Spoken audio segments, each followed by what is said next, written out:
हाँ जी, राधे राधे सभी को। IBPS PO का नोटिफिकेशन आ चुका है, रात को ही आ गया था, आई थिंक 12:15 के अराउंड आ गया था। कोई वीडियो मैंने इस पर डाला नहीं क्योंकि सब जगह पता चली गया था, अपने टेलीग्राम वगैरह पे भी शेयर हो गया था। बट एक छोटा सा वीडियो रिगार्डिंग वैकेंसी ज़रूर मैं डालना चाहूँगा, क्योंकि पिछले साल की जो इनिशियल नोटिफिकेशन है ना, उसके साथ मैं कंपेयर कर रहा था कि यार सिचुएशन इस बार थोड़ी बेहतर होने की है, सिमिलर रहेगी या कम रहेगी। तो कुछ पॉजिटिव मिला तो मैंने सोचा शेयर कर देते हैं। तो इनिशियल वैकेंसीज जो पिछली बार थी वो थी 3049, 3049 थी इनिशियल वैकेंसीज, जिसमें 6 बैंक्स ने नॉट रिपोर्टेड डाला था। इस बार वैकेंसीज कितनी है? इस बार 4455 है, 4455, 4455 अपनी टोटल वैकेंसीज है, जिसमें 5 बैंक्स का नॉट रिपोर्टेड है। अब फाइनल सिनेरियो क्या रहा था उस पर अपने बात कर लेते हैं।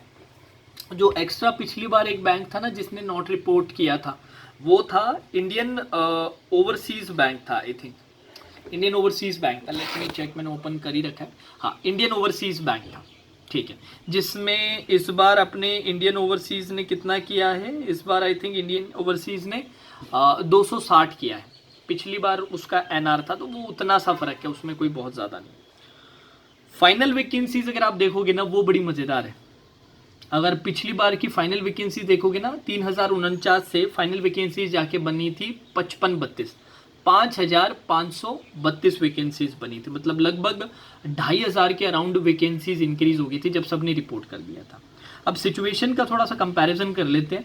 बैंक ऑफ बड़ौदा से स्टार्ट करते हैं। जैसे अभी हमारे बैंक ऑफ बड़ौदा एनआर है, तो पिछली बार भी एनआर थी, पर वो बढ़ के फाइनल वैकेंसी 800 फाइनल वैकेंसीज बन गई थी, जो बहुत ही सरप्राइजिंग था।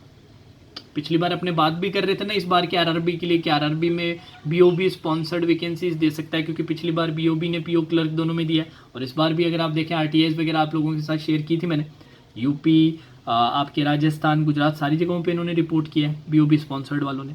तो इस बार मैं फिर से उम्मीद कर रहा हूँ कि बीओबी थोड़ी वैकेंसी 800 भी ना दे तो कुछ वैकेंसीज तो ज़रूर दे। बैंक ऑफ इंडिया का पिछली बार 222 वैकेंसीज आई थी, और इस बार अपनी बैंक ऑफ इंडिया ने काफ़ी अच्छी वैकेंसीज दी, इन्होंने 885 वैकेंसीज। बैंक ऑफ महाराष्ट्र ने पिछली बार 867 वैकेंसीज, फाइनल वैकेंसीज 867 की थी, जो अभी नॉट रिपोर्टेड है, तो ये हमारे लिए अच्छा एस्पेक्ट है।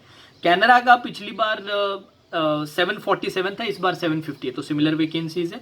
सेंट्रल बैंक ऑफ इंडिया ने फिर से धमाका किया है, पिछली बार भी वो हाईएस्ट वैकेंसीज के साथ आए थे 1974, 1974, और इस बार इस नंबर को थोड़ा सा और बढ़ा के 2000 कर दिया, 2000 कर दिया। इंडियन बैंक ने पिछली बार 211 फाइनल वैकेंसी बता रहा हूँ, इनिशियली फाइनल वैकेंसी 211 रिपोर्ट की थी। इस बार अभी तक के लिए एनआर रिपोर्टेड है, तो यहाँ से भी अपने कुछ वैकेंसीज एक्सपेक्ट कर सकते हैं। पीएनबी ने पिछली बार 313 वैकेंसीज की थी, जो इस बार 200 वैकेंसीज ही की है, जो थोड़ा डिसअपॉइंटिंग है, क्योंकि पीएनबी एक बड़ा बैंक है, तो उनसे उम्मीद करते हैं कि यार थोड़ा एक्सपेंशन करो, भर्ती लो, ये उसको लो। पंजाब सिंध बैंक की बात करें तो पिछली बार 103 बच्चे लिए थे इन्होंने, पर इस बार इन्होंने जो इनिशियल इंडेंट डाला है वो 360 के लिए डाला है, ये बड़ी अच्छी चीज़ है। अब जो सबसे ज़्यादा सरप्राइजिंग है ना, वो आखिरी के 2 बैंक्स हैं। इंडियन ओवरसीज़ की अपने बात नहीं कर रहे, इंडियन ओवरसीज़ का अभी आई थिंक एनआर है, नॉट रिपोर्टेड है। पिछली बार नॉट रिपोर्टेड था, फाइनल मुझे याद नहीं। इंडियन ओवरसीज़ में अभी 260 है, 260 है। अब बाकी बचे हुए जो 2 बैंक है वो है यूको बैंक और दूसरा यूनियन बैंक ऑफ इंडिया। पिछले साल भी दोनों के दोनों एनआर थे, इस साल भी दोनों के दोनों एनआर थे, बट जो फाइनल वैकेंसीज इन दोनों ने रिलीज की थी वो बहुत शॉकिंग थी। वो 0 टोटल वैकेंसीज दोनों बैंक से, यूको का भी 0, यूनियन बैंक ऑफ इंडिया का भी 0। तो इस बार उम्मीद मैं लगा रहा हूँ कि यार 0 तो मत करना, एटलीस्ट इनमें से कोई एक बैंक तो 200-300 वैकेंसीज तो कम से कम रिलीज़ करे। तो मैं एक्सपेक्ट कर रहा हूँ कि यार इसमें 2000 के अराउंड और वैकेंसीज ऐड होनी चाहिए, और अपना जो टोटल है ना, मान के चलिए 6000 से प्लस तो टोटल बनेगा, 6 से 6500 तक बनना चाहिए। अब ये कोई मेरे पास ऑफिशियल डेटा नहीं है, जस्ट प्रीवियस ईयर ट्रेंड्स का ही एनालिसिस से आपको मैं बता रहा हूँ। बट यूको बैंक और यूनियन बैंक ऑफ इंडिया ने पिछली बार 0 वैकेंसीज रिपोर्ट की थी, जो इस बार मैं एक्सपेक्ट कर रहा हूँ कि यार कुछ वैकेंसीज तो आप रिलीज करें, जरूर इंडेंट करें। तो ये थोड़ा सा वैकेंसीज का एनालिसिस था, बाकी डिटेल्स वगैरह तो आप सबने सारी जगहों पर देख ही लिया, आपने खुद ने नोटिफिकेशन पढ़ लिया, कोई बदलाव नहीं है।